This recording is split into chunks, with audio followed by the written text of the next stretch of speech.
Hi, this is Ishita Datta, a legal intern at Lexis and Company, and today I will be talking about the anti-conversion laws in India. Religion is a belief system that integrates culture, teachings, practices, experiences, and artistic expressions which relate people to what they perceive to be transcendental. Religion has two facets which divide the world. On the one hand, it unites the globe in its own ways. On the other hand, religion has always been a difficult subject to deal with. So the idea of religion and the Indian viewpoint. So to answer this, the Indian viewpoint on religion is way different from what the world perceives it to be. Religion in India is not only from the social, political and economical aspect, but also it is a sentimental issue. Religion happens to be one of the most important and decisive political factors, and it affects the electoral battles in a very big way. Before going into the details and dynamics of religion in India, one should understand the cultural and constitutional views of the nation. In fact, diversity is the essence of Indian culture, and that makes it very beautiful. Religion has a very strong base in India, and it has region-specific religious practices. Take the example of Jammu and Kashmir, which has a Muslim majority while Punjab has a Sikh majority. Nagaland, Meghalaya and Mizoram have Christian majorities, and the Indian Himalayan states such as Sikkim, Ladakh, Arunachal Pradesh, Darjeeling, district of West Bengal, which have large concentration of Buddhist population. India has sufficiently great Muslim, Sikh, Christian, Buddhist, Jain and Zoroastrian populations as well. Islam is the largest minority religion in India, and the Indian Muslims stand at the third position as the largest Muslim population in the world, which figures up to over 14% of the nation's population. So the Constitution of India clearly states that India is a secular state, and it further strengthened the idea of secularism by granting freedom of religion as a fundamental right to its citizens, which is enshrined under Article 25 to 28 of the Constitution. The concept of secularism was not a part of the Constitution since its inception, but later it became a part of the basic structure of the Constitution by way of the 42nd Amendment in the year 1976. So as a result, the word secular was added in the preamble of the Constitution. However, in a landmark judgment in S.R. Bomai versus Union of India, the Supreme Court of India ruled that India was already a secular state since the origin of the Constitution.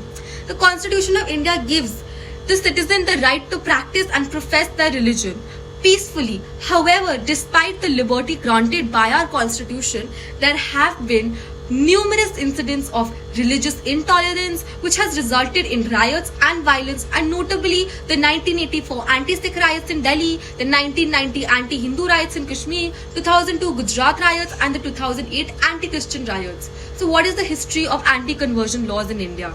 India is a land of diversity and home to a number of numerous religion beliefs and practices. It is the birthplace of four major religions: Hinduism, Buddhism, Sikhism and Jainism. According to a report in 2011 census data, 79% of the population of India is Hindu, 14.23% is Muslim, 2.30 is Christian, 1.72 is Sikh, 0.72 Buddhist and 0.37 is Jainism. So the laws that restrict the religious conversions were originally brought upon by the Hindu princely states during the British colonial period, especially during the later half of the 1930s and 1940s. So immediately after India got independence, the parliament introduced a number of anti-conversion laws and bills, but none saw the light of the day. Firstly, the Indian Conversion Regulation and Registration Bill was introduced in the year 1954, which called on to enforce the licensing of missionaries and the registration of conversion with government officials. The said bill could not gather the majority support in the lower house because of parliament and was rejected by its members. After this bill failed, another bill was introduced by one of the backward communities.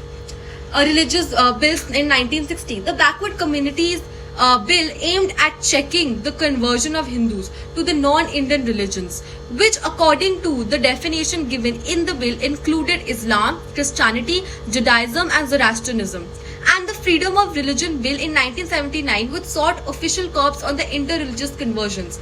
So the bills were not also passed by the parliament due to a lack of parliamentary support. So BJP government has shown its interest for the adoption of an anti-conversion law at the national level, but the same got stalled as the Ministry of Law and Justice advised against the moves, stating that it is purely a state subject which falls under the entry 1, the public order of state list in 7th schedule of the constitution. However, in my opinion, since there is no entry in any of the three lists by the name of the religion or conversion, this subject can also fall under entry 97 of the union list, which is the residuary powers of the central government, and on that the parliament can also make laws. So what are the initiatives regarding the anti-conversion laws? The Freedom of Religion Acts or anti-conversion laws are state level statutes enacted to regulate religious conversions that are not purely voluntary.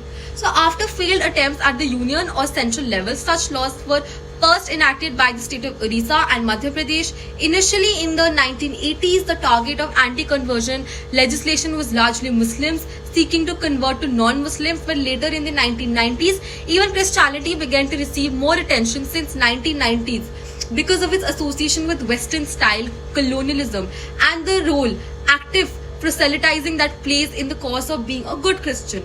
The state laws though have some variations, but they are very similar in their content and structure. These laws aim to constrain the ability of communities and individuals to convert from the religion of one's forefathers, often in the name of protecting those making up the weaker or more easily influenced sectors of society, namely women, children, backward castes and untouchables. The underlying idea of all these laws is to prevent conversions carried out by forcible or fraudulent means or by way of allurement or inducement. The laws also speak about the penalties that could be imposed on breaching the laws, which may range from monetary fines to imprisonment. Some of the laws provided for stiffer punishments if women, children or members of scheduled castes or scheduled tribes SC or ST are being converted. So what is the conflict with judgments and the Special Marriage Act? So the recent UP ordinance is now seen as a conflict of the Allahabad High Court's recent judgment in the case of Sufia Sultana versus State of UP. So in this case, what happened, which was done away in the requirement of mandatory publication of the notice and inviting objection under section 5, 6 and 7 of the Special Marriage Act 1954 by declaring those provisions as declaratory and not mandatory, being in the violation of right to privacy of citizens, which is declared as fundamental right by a 9-judge bench of the Supreme Court in the case of K.S. Puttaswamy versus Union of India. The Supreme Court in landmark judgments of Lily Thomas versus Union of India 2000 SCC 224 and Sara Mudgal versus Union of India has confirmed that religious conversions carried out without a bona fide belief and for the sole purpose of depriving some legal benefit are illegal and do not hold water. These cases concerned religious conversions by Hindu men to Islam in order to conclude bigamous marriages. So the legal principle enshrined in these cases is applicable to situations of religious conversion carried out purely for the sake of marriage. The Special Marriage Act 1954 already permits interfaith marriages, which is a legal right that the Uttar Pradesh government cannot meddle with, but it places tangible consequences for the parties to such a marriage in terms of succession. So thus for a Hindu, the law automatically enforces a partition from the individual's undivided family which deprives them of any potential accrual to such property. So subsequent to the marriage, whereas for a Muslim the law states inheritance to be conducted through the Indian Succession Act 1925 rather than under the Muslim personal laws following an interfaith marriage, the latter being more advantageous to a Muslim man. So hence the act of converting solely for the purpose of marriage so as to avoid the impact of the Special Marriage Act provides a discernible legal benefits and can arguably be struck down by the dicta in Lily Thomas and Sarla Mudgal. Moreover, the Supreme Court in Stanislaw's case has already held that the act of religious proselytization is not protected by Article 25 of the Constitution. Therefore, it is difficult to argue that the UP legislation is unconstitutional for curtailing religious conversions conducted purely for the purpose of marriage. It is further affirmed by the continued and unchallenged existence of identical legislation in states such as Uttarakhand and Himachal Pradesh. So in conclusion, I would like to say that religious thoughts and beliefs are important factors for shaping up human conduct. So the world at present is going through several crises, and one of them happens to be the war fought in the name of religion. So the issues relating to religious freedom acquire a certain degree of sensitivity which a state has to respect, but state also has the duty to preserve peace in the society, and thus it becomes imperative for the state to regulate certain activities of the individuals.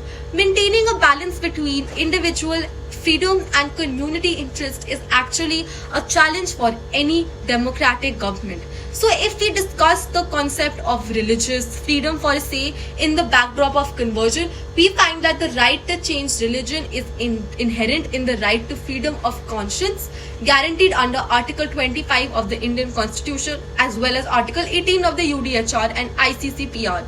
Right to change religion encompasses with its fold and the right to choice of religion. So by dint of Article 18 Clause 2 of the ICCPR, no person could be made susceptible to extreme persuasions that may infringe upon the freedom to maintain his chosen religion identity.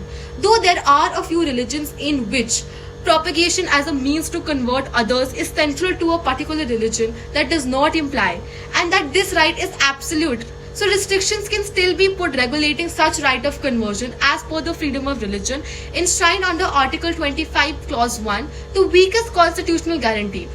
However, if an individual willingly converts to another religion, the state has to ensure that his new religious identity does not become the cause for disruption in society. Rather, it is the duty of the state to protect him along with the entire social fabric of the society.